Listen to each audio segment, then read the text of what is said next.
Director, దర్శకుడు. 2. నట శిక్షణ, యాక్టర్ కోచింగ్. దర్శకుడు నటులకు నటనలో తర్ఫీదు ఇస్తాడు. సాధారణముగా దర్శకుడు తను వినియోగించే కాలంలో చాలా భాగము ఈ పని నిర్వర్తించటానికే కేటాయిస్తాడు.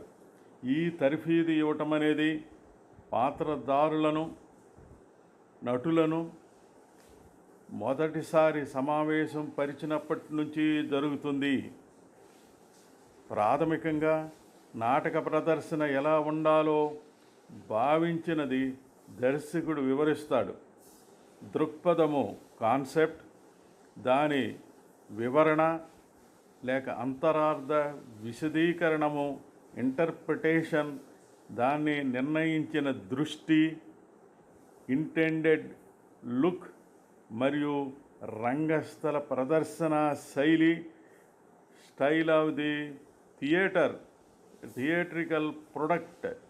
ఇంకా నాటక ప్రదర్శన అయ్యే వరకు జరగవలసిన పూర్వాభ్యాసాలు నిర్ణయించటం, పనిచేయు విధానమును నిర్ణయించటం అన్నీ దర్శకుడే. దర్శకుడు పూర్వాభ్యాసాలకు నాయకుడు. ఏ పనులు చెయ్యాలో నిర్ణయిస్తాడు. అంటే చర్చలు, డిస్కషన్స్, సజ్జోనటనలు, ఇంప్రవైజేషన్స్, ఆటలు, గేమ్స్, అభ్యాసములు, ఎక్సర్సైజెస్, ఉపన్యాసములు, లెక్చర్స్, పరిశోధన, రీసెర్చ్, దృశ్య విభజన పద్ధతి, బ్లాకింగ్ లేక మెరుగులు దిద్దడం, పాలిషింగ్. ప్రతి పూర్వాభ్యాసాల కాలంలోనూ ఇవి చోటు ఉంటాయి. వీటిని దర్శకుడు ప్రధాన ఆశయమును దృష్టిలో ఉంచుకొని నాయకత్వం వహిస్తాడు. ఇంకా ఆటల బృందం నాయకుడిలా పాత్రధారుల చైతన్యపరిచి ప్రతిభ వెలికి తీసే బాధ్యత కూడా దర్శకునిదే. వారు సమిష్టి కృషి చేయటానికి గొప్ప గౌరవమును కలిగి ఉండేటట్లు చేస్తాడు. దాన్నే నాటకరంగంలో సమూహము, ఎన్సెంబుల్గా గుర్తించారు. నాటక కళ సామూహిక కళ. అంతేకాక వ్యక్తిగతంగా ఉన్న కళా నైపుణ్యాన్ని, క్రాఫ్ట్ ఎక్సిలెన్స్, కళాత్మకతను, ఆర్టిస్ట్రీ ప్రదర్శించేటట్టు చేస్తాడు. నాటక రంగానికి ముఖ్యంగా కావలసినది నటుల యొక్క మంచి ఉద్వేగ స్థితి, మానసిక స్థితి మొదలగునవి. దర్శకుడికి మంచి వాతావరణం కల్పించే అవకాశం ఉంది. అందులో నటుడు స్వేచ్ఛగా, స్వతంత్రంగా తన శక్తిని ప్రజ్ఞాపరంగా, సృజనాత్మకంగా ఉపయోగిస్తాడు. మంచి దర్శకులు, గుడ్ డైరెక్టర్స్, పాత్రధారులకు నాయకత్వం వహించి వారిని ముందుకు నడుపుతారు. గొప్ప దర్శకులు, గ్రేట్ డైరెక్టర్స్ వారిని చైతన్యవంతం చేస్తారు. నటులకు బోధన దర్శకులు అనేక విధాలుగా చేస్తారు. చాలా తేడా ఉంటుంది. సాధారణంగా పథకము ప్రకారం కంటే దర్శకుని వ్యక్తిత్వం మీద ఆధారపడి ఉంటుంది. కొందరు దర్శకులు చాలా సాత్వికంగా ఉంటారు. వృత్తి నాటక రంగంలో వలె కొందరు చైతన్యవంతంగా ఉంటారు.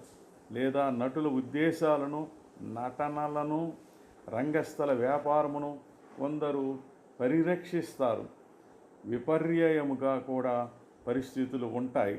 కొందరు దర్శకులు ఒకే మూసలో ఉన్న జనాకర్షణ పద్ధతులకు దగ్గరగా ఉంటారు. కొందరు తెలివైన దర్శకులు సంపూర్ణాధికారాలతో ఒక్కొక్కసారి ప్రవర్తిస్తారు.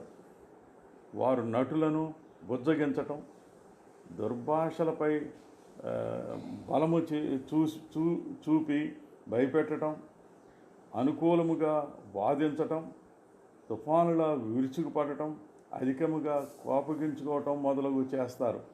ఇంకా వారు ప్రేరణ తీసుకొచ్చే ప్రతి దానిలోనూ పాత్ర చిత్రణలోనూ కలిగించుకుంటారు. మరియు ప్రతి రిహార్సల్స్ని నటన మీద తరగతిగాను, సం సామూహిక సమూహ చికిత్స చేసే సభగాను మరియు మత సంబంధమైన అనుభవంతోనూ మిళితం చేస్తారు. ఈ పద్ధతులు అనుభవం నేర్పుతుంది. రంగస్థల ఇంద్రజాలమును ప్రదర్శిస్తుంది మరియు ఈ పద్ధతులు అపజయం పొందవచ్చు. బహుశా దర్శకుని శక్తివంతమైన ఉపాయాల మీద, అధికారం మీద, పాత్రధారుల కోరిక మీద ఆధారపడి ఉంటుంది. చాలా స్వల్పంగా ఉన్న దర్శకత్వం నటుని ఎంతో తెలివి తక్కువగా చేస్తుంది. సాత్వికంగా ఉన్న దర్శకుడు నటుల ప్రదర్శనను ఖాయపరచటంలో లోపం ఉండటం వల్ల అపజయం పాలవుతాడు. అంటే నిర్మాణాత్మకమైన స్పందన లోపించడం. అదేవిధంగా చాలా చురుకైన దర్శకుడు గొప్ప ఆశతో నటుని సృజనాత్మకతను నాశనం చేయవచ్చును. నటుని సున్నితంగా ప్రదర్శించే ప్రయత్ని విఘాతం చేయవచ్చును. అందువల్ల ప్రదర్శనను నిరుత్సాహముగా తయారు చేయవచ్చును. అందుకే ఈ కారణాల వల్ల అయితేనేమి, ఇతర కారణాల వల్ల అయితేనేమి, చాలామంది దర్శకులు నేడు అజమాయిషీ చేస్తూ సలహా ఇస్తారు. ఈ విధంగా ఆశయానికి, క్రమశిక్షణకు మార్గం ఏర్పరుస్తున్నారు. మంచి సృజనాత్మకమైన, స్వేచ్ఛాపూరితమైన వాతావరణాన్ని ఏర్పరుస్తున్నారు. దర్శకులు తమకు తాము నటులై ఉండనక్కర్లేదు. నటులకు సహకరించి శక్తివంతమైన ప్రదర్శన కావాలని అనుకుంటే ఈ కళలో అంతర్గతముగా ఉన్నటువంటి, పైకి ఒకలా కనిపిస్తూ లోపల మరోగా వేరుగా ఉండటం వంటివి, ఒకటి కంటే ఎక్కువ అర్థముల నిచ్చు నట్టి వాటిని బాగా అర్థం చేసుకోవాలి. అత్యుత్తమ నటన తెలియని వారికి ధైర్యం చెప్తుంది మరియు అపాయం తనకు తాను బహిర్గతము చేసుకోవటం, అపజయం పొందటం, ఒక పక్క నుంచి మరో ప్రక్కకు కనిపించిపోవటం తంత్రమునకు లోనయ్యే అపాయములు. వాటి నుంచి నిరంతరం తప్పించున్నట్లు చేస్తుంది. దర్శకుడు ప్రతి జాగ్రత్తగా సమతుల్యంగా నటనకు స్వేచ్ఛ ఇవ్వాలి మరియు మార్గదర్శకత్వం చేయాలి. అందువల్ల త్వరితగతిని నమ్మకం ఏర్పడి తద్వారా ఉత్తమ నటనకు దారితీస్తుంది. దర్శకుడు ఈ విధంగా కావలసిన వాటికి ప్రజ్ఞ చూపకపోవచ్చును. ఎంత రంగుల తుఫాను సృష్టించినా, మంచి మాటలతో ఒప్పించినా, లేదా నాటకకర్త దృక్పథమునకు వారి చర్చలు ఎంత వివేకముతో కూడి ఉంటాయో, వాస్తవానికి ప్రదర్శన ఫలితాలు ఎంత నష్టమవుతాయో అని నటుడు, దర్శకుడు కలిసి బాగా పనిచేయటంపై ఆధారపడి ఉంటుంది.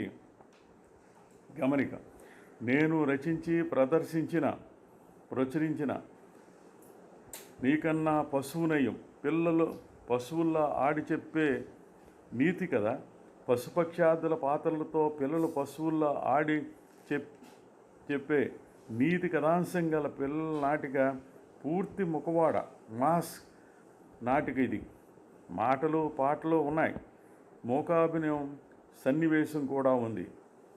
బాలనటులకు జంతువుల కదలికలు నటశిక్షణలో ప్రత్యేకంగా నేర్పవలసి వచ్చింది.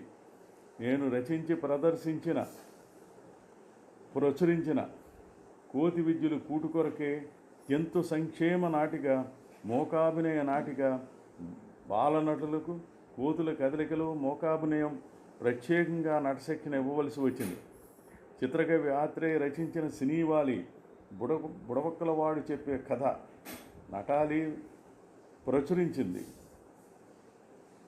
ప్రదర్శించింది. ఉప్పెన తాకిడి గురైన దివిసీమలో బాధాస్పర ద్రష్టులను దృష్టిలో పెట్టుకుని వరాయిపడింది. బురద ప్రదేశంలో నాటిక కథాస్థలం, రిలీజంలో సెట్ కుదరదు గనుక బురద గట్టు అనే రాతలు గల చిన్న బోర్డులు పెట్టాం. పాత్రలు చెప్పులు తీసి చేతితో పట్టుకుని బురదలో నడిచినట్లు కాళ్ళు జారకుండా జాగ్రత్తగా కాలివేళ్ళు గుచ్చి నడుస్తున్నట్లు మైమ్ చేస్తారు. పడిన చెట్టు, కూలిన ఇల్లు, చెడిన టెలిఫోన్ స్తంభం మొదలగునవి వాటికి ప్రతీకగా చిన్న చిన్న కటౌట్స్ చిత్రించి రాతలు రాసి పెట్టాను. సంభాషణలు ఉన్నాయి. పరాకాష్ఠ సన్నివేశంలో దుష్ట పాత్రలకు పులి, సింహం, కాకి మొదలగు ముఖవాడములు వాడి వికృతమైన మానవ నైజాన్ని కళాత్మకంగాను ప్రతీకాత్మకంగాను చూపించాను. తుఫానులో ఉప్పెన తాకిడికి గురై సర్వనాశనమైన బాధాస్పద దష్టులను దోపిడీ చేసే దుర్మార్గులను మాస్కులు వాడారు. ఒక ప్రధాన దుష్టపాత్ర మునుసుబుగా నేను నటించాను. బురదలో నడక, జంతువుల నృత్యాలు, ప్రత్యేక నట శిక్షణ ఇవ్వటం జరిగింది. మరికొన్ని విషయాలు మరో భాగంలో.